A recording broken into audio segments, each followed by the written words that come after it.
Olá, eu sou a doutora Elaine Cruz e quero conversar com você sobre equilíbrio emocional em tempos de crise. Quando a gente fala de tempos, nós estamos falando de épocas, de momentos de vida. E na Bíblia Sagrada, lá no livro de Eclesiastes, no capítulo 3, uma passagem que com certeza você conhece, mas que eu gostaria de ler com você. Hoje a gente vai começar lendo a Bíblia, que diz assim, 3, a partir do versículo 1. Eclesiastes diz assim: há tempo para tudo. Para tudo há uma ocasião certa, há um tempo certo para cada propósito debaixo do céu. Tempo de nascer e tempo de morrer, tempo de plantar e tempo de arrancar o que se plantou.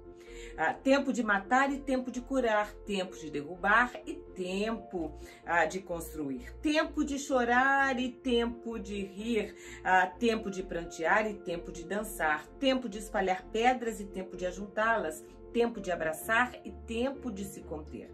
Tempo de procurar e tempo de desistir. Tempo de guardar, tempo de jogar fora. Tempo de rasgar e tempo de costurar. Tempo de calar e tempo de falar. Tempo de amar, tempo de odiar. Tempo de lutar e tempo de viver em paz. Para tudo há um tempo debaixo dos céus. É muito interessante porque a gente sabe que ao longo da nossa vida nós temos muito mais tempos de bonança, dias de alegria, dias em que tudo corre bem, em que as coisas vão andando conforme planejado, dias em que a gente tem saúde, do que dias difíceis, do que dias em que a gente perde saúde, em que as coisas ruins nos acometem. Mas a verdade é que é muito mais fácil para a gente se lembrar dos dias ruins. É muito mais fácil para a gente, para a nossa memória, porque como a gente se emocionou, como aquilo nos afetou e como aquilo nos marcou, a nossa memória, ela registra de uma forma mais forte aquilo que nos doeu, aquilo que nos feriu ou aquilo que nos emocionou. É por isso que de tantas macarronadas que a gente já comeu, por exemplo, na casa da avó ou na casa da mãe, a gente acaba se lembrando daquelas em que ou era uma festa ou daquelas em que a gente se reuniu e aí a gente chorou e aí a gente pensou. Agora, daquelas cotidianas, rotineiras, a gente quase não acessa com detalhes, porque afinal de contas não afetou tanto a gente assim. A verdade é que há tempos de sorrir, há tempo de se plantar, há tempos da gente colher, mas há tempo também de chorar, assim como há tempos de rir. Volto a dizer, a gente ri muito mais do que chora, a gente se alegra muito mais do que fica triste, mas há momentos na vida da gente em que a tristeza chega, há momentos na vida da gente em que a tristeza vem. E hoje eu quero conversar sobre a tristeza. Nesse livro, Equilíbrio Emocional, que é o livro, na realidade, escrito por mim, lançado pela CPAD, que a gente tem trabalhado aqui nos nossos encontros, eu tenho aqui um capítulo, na realidade, o capítulo 8, onde eu falo sobre tristeza. Tristeza. A tristeza, ela faz parte. A gente fica triste porque tenta um concurso e não passa. A gente fica triste porque gostaria de comprar uma coisa e não pode. A gente fica triste porque estudou para uma prova e de repente não conseguiu a nota desejada. A gente fica triste porque a gente se programa para fazer alguma coisa e não consegue. A gente fica triste quando vê notícias. A gente fica triste por conta da atitude de algumas pessoas. A gente fica triste quando ouve falar de uma pessoa que a gente ama tanto que de repente toma uma decisão errada. E aí a gente fica triste porque a gente já começa a antever tudo que vai dar errado. A gente fica triste quando os filhos caem. A gente fica triste quando alguma coisa que a gente tinha planejado não sai como a gente gostaria. A gente se entristece. A tristeza, esse sentimento de que as coisas não se organizaram como deveriam ou não estão como nós gostaríamos, faz parte porque a gente cria expectativa, porque a gente idealiza, porque a gente se programa, porque a gente precisa passar de ano, porque a gente tem uma série de coisas que precisa organizar na vida da gente. Aí é importante a gente começar a fazer algumas diferenças. Por exemplo, quando a gente fala de tristeza, a tristeza ela tem uma causa específica.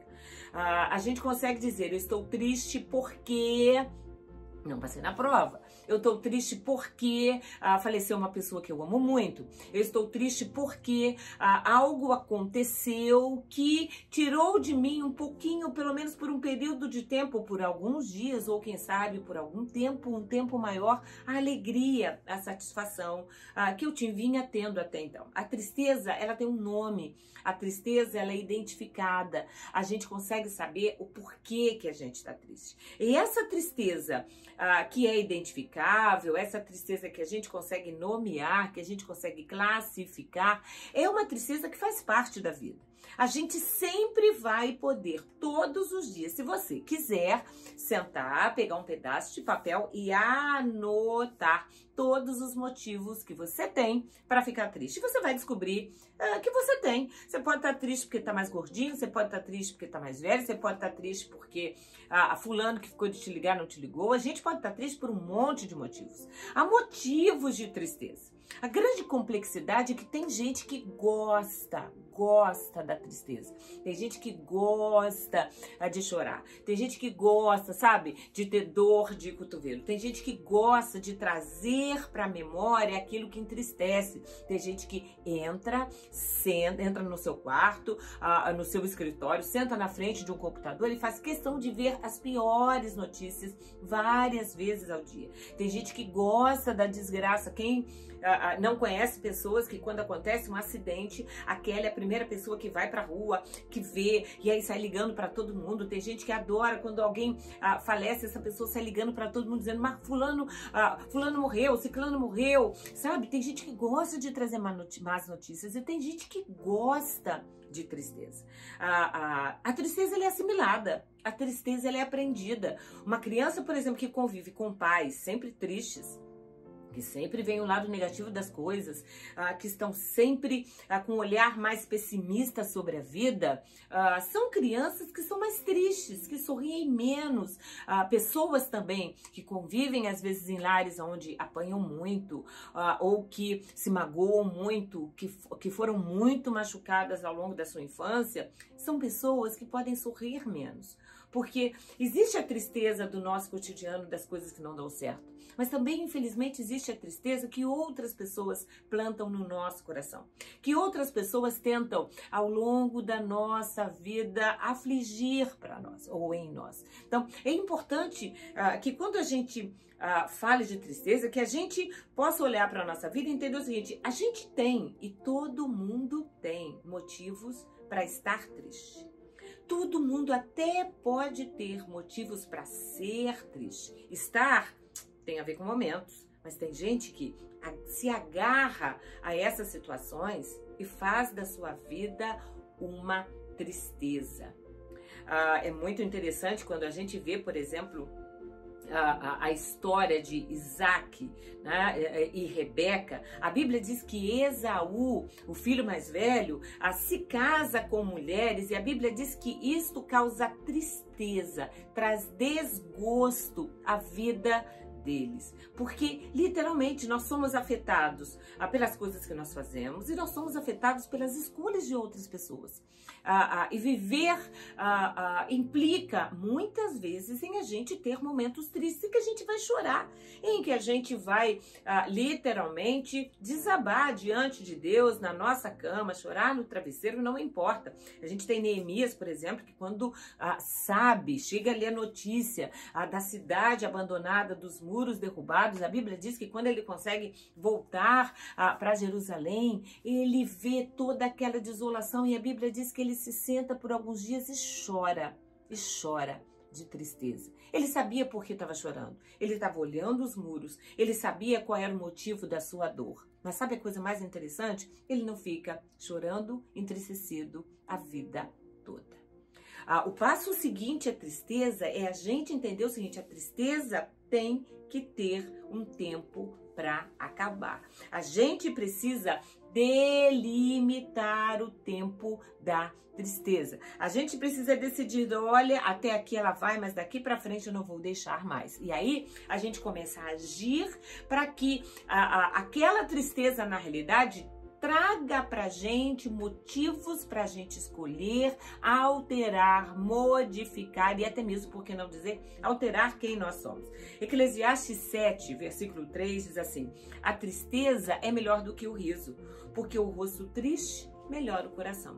Quando a gente está triste, a gente começa a pensar, a gente começa a ponderar, a gente começa a analisar os nossos motivos, as nossas atitudes, o que foi feito, o que foi falado. E aí a gente pode decidir também, sabe de uma coisa? Não vou mais valorizar isso, não vou mais dar tanto ouvidos a essa pessoa, não vou mais levar em consideração tantas palavras negativas. A gente começa a ter novas atitudes. Porque se a gente não fizer isso, o passo seguinte é a gente perder o ânimo, a gente ter um desânimo. Eu digo assim no livro: quando estamos tristes pelos nossos atos ou pelos atos de outros, precisamos parar para analisar o que nos faz sofrer, reavaliando nossas atitudes e respostas. A gente vai sofrer, então que a gente sofra por questões justas, que a gente sofra de fato por aquilo que vale a pena. Tem gente sofrendo por coisas que são tão banais, tem gente sofrendo porque a roupa não caiu bem, tem gente sofrendo porque ela posta alguma coisa na internet e uma amiga tem mais likes, ou as pessoas curtem mais o que uma outra pessoa colocou. Tem gente que sofre por questões mesquinhas, porque não pode comprar uma roupa, uma bolsa, algo de uma marca muito cara, quando na realidade, graças a Deus, ela tem tudo e muito mais do que a grande maioria da população. Então, a primeira coisa que a gente precisa pensar é: por que eu tô sofrendo?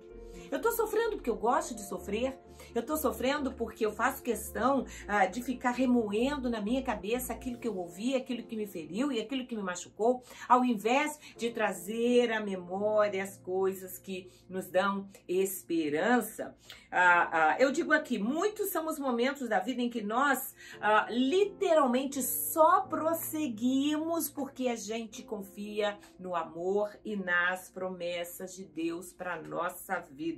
E aí a gente vai em frente, não importa quão longa seja a nossa jornada. Algumas pessoas ao longo da nossa vida e do nosso caminho vão trazer tristezas, vão nos fazer sofrer, mas aí a gente precisa escolher, a gente precisa decidir. A tristeza existe. A Bíblia mesmo afirma: o choro pode durar uma noite, mas a alegria vem pela manhã. Não curta a noite. Por mais que a noite vá passar pela nossa vida, a gente crê na alegria que vem pela manhã. A gente tem como buscar em Deus essa alegria que só Ele pode dar. A alegria que é a força, a alegria que nos fortalece, a alegria que nos levanta, a alegria que nos dá ânimo. Por mais complicado que esteja a situação, você sempre vai poder olhar e ver aquilo que deu certo, e ver aquilo que é bom, e puxar para você as coisas boas, em trazendo à sua memória aquilo que lhe dá